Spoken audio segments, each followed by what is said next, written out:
Bienvenue sur Neutrinopolis, mon univers ferroviaire intriqué à la complexité quantique. Alors, aujourd'hui, on va essayer de numériser une vieille locomotive. Alors, je précise que j'ai jamais fait ça de ma vie.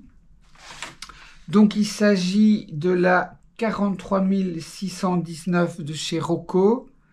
Alors, c'est une vieille locomotive. Je vois en fait sur la boîte encore l'étiquette qui a un peu disparu avec le soleil, et puis je vois encore le prix de 5171 francs belges. Alors est-ce que c'est possible que j'ai acheté cette machine à ce prix-là? Je n'en sais rien. En tout cas, c'est l'étiquette qu'il y a dessus. Je ne me rends même plus compte de la valeur des francs belges.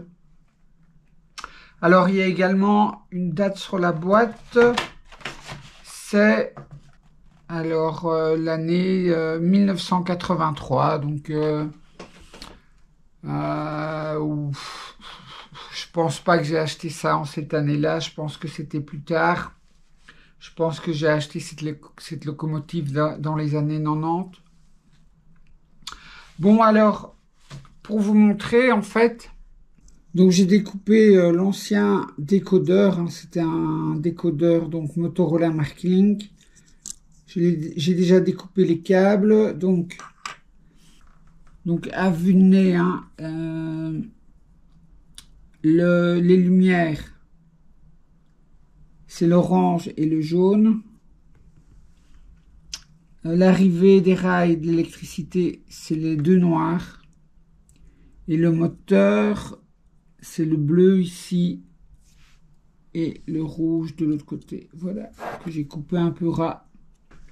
Alors, le décodeur, c'est le Lock Pilot 5 Basic, hein, de chez ESU. Et donc, c'est vraiment le décodeur basique pour le DCC. Alors, l'intérêt, c'est que, puisque je recommence le train, c'est de directement commencer à un bon niveau. Donc, le décodeur est Rail comme plus. Donc on peut programmer le décodeur sans avoir besoin d'une voix de programmation. On peut le programmer en pleine voix. Et puis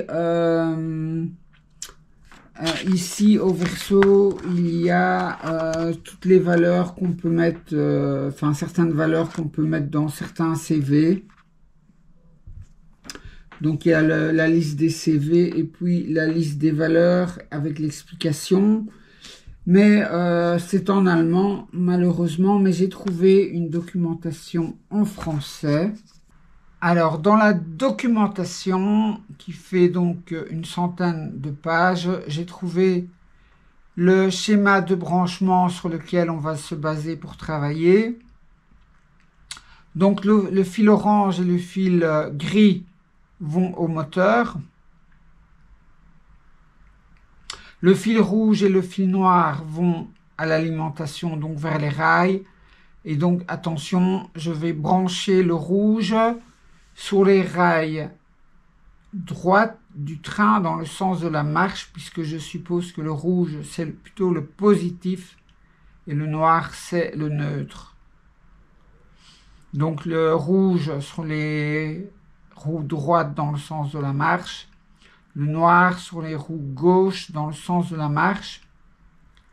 Attention ici, ce qui peut sembler être gris, c'est le blanc en fait. Ça veut dire blanc en allemand. Le fil blanc sur les lumières, sur les phares, et le fil jaune sur les feux stop en fait. Alors le bleu, c'est la masse des lumières. Et on a deux fonctions auxiliaires qu'on ne va pas se servir. C'est donc le gris, le vert et le violet. On pourrait brancher d'autres choses sur ces deux fils-là. Ce que je ne vais pas faire ici.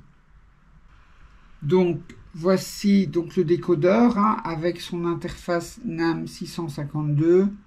Donc ça, je vais couper. Et puis, je vais brancher directement les fils que je vais dénuder sur le circuit de la locomotive. Donc je vous fais un petit topo où j'en suis. D'abord, j'ai coupé tous les câbles qui alimentaient les lampes, puisque si on regarde ici il reste une lampe rouge que je vais enlever, mais la masse des lampes est connectée au châssis qui est connecté à je dirais aux bogies de la masse, donc un des côtés du rail. Et donc ça ne convient pas pour les lampes avec le décodeur, puisque la masse des lampes est un câble à part pour le décodeur. Il ne peut pas ça ne peut pas retourner vers le rail. Donc il faudra que je mette des LED et que j'isole bien avant de placer les LED, puisqu'il y a du contact pour alimenter les lampes. Donc il faudra que j'isole ça. Donc j'ai déjà coupé tous les câbles qui alimentaient les lampes à l'avant et à l'arrière, puisque ça ne me sert plus, ça fait du bordel. Et puis en fait ici il y avait un petit câble noir que je pensais que c'était l'alimentation. Mais oui, c'était l'alimentation du bogie, ça allait chercher le courant sur les roues, mais le câble était à l'air libre, donc la soudure au niveau du bogie était défaite. Donc j'ai remis un nouveau câble ici, d'ailleurs qui sort par le trou vers les bogies, pour avoir de l'électricité. Donc j'en ai deux pour le rail gauche, un là et un là, et puis j'en ai deux pour le rail droit, un là et un là.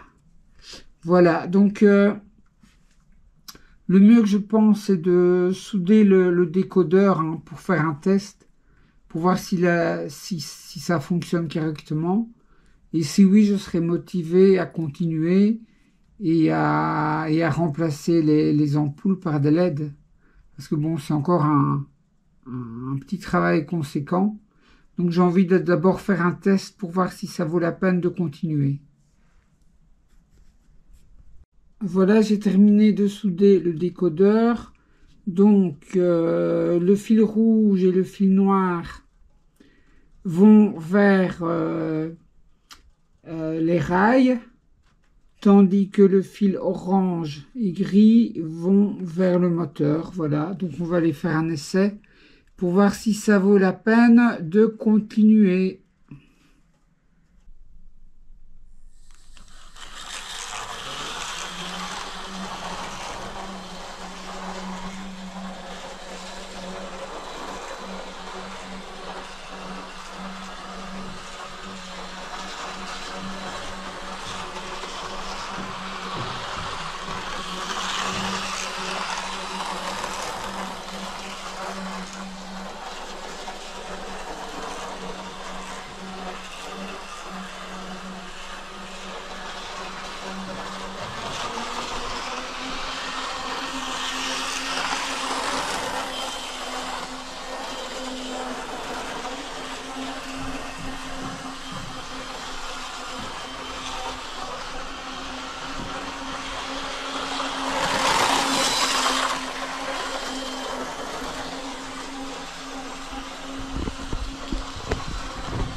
Alors vous avez vu, non seulement ça fonctionne, mais ça fonctionne vraiment bien. La petite loco qui a plus de 30 ans, elle a encore beaucoup d'énergie. Alors ça me donne envie de continuer. Dans un second épisode, on va s'attaquer donc au feu.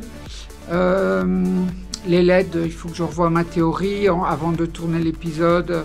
Anode, cathode, on branche le plus où ça. Est-ce que je mets le feu rouge en série ou en parallèle avec le feu blanc de l'avant, je ne sais pas. Il faut que je réfléchisse avant de tourner l'épisode. Et puis après, on verra aussi comment ralentir la locomotive. Vous avez vu, elle démarre super vite et elle freine trop vite par rapport à la réalité. Donc il faudra programmer le décodeur, changer les CV pour arriver à ce que elle démarre et elle ralentisse comme dans la réalité. Donc ça, on fera ça dans le second épisode sur la locomotive. Je vous remercie d'avoir partagé avec moi cet épisode sur la créativité. Merci d'avoir embarqué avec moi, mais n'oubliez pas que la prochaine station, c'est la vôtre, hein. Allez, à bientôt.